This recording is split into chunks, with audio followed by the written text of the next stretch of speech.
Hi guys, it's been a while. We've made the coolant header tank. Okay, sorry I didn't show you how we went about making that, but like I said, it's been a while. So this is gonna get mounted right here onto the strut tower there, and we've got a direct feed onto our coolant pipe, which is right here.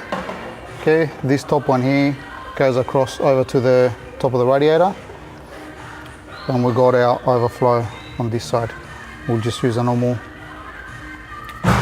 radiator cap there.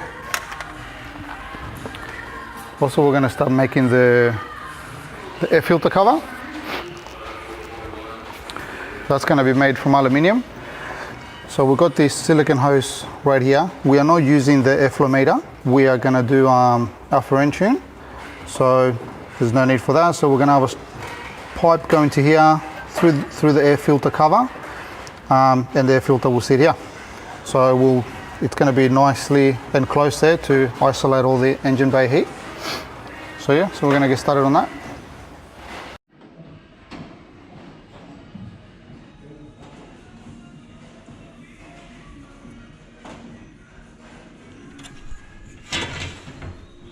What we'll do with this is, because I'm going to shape it to the floor.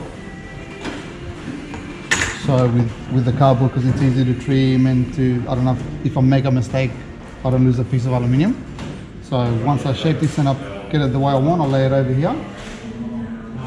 I'll mark it, and then I can cut it and I know that's right.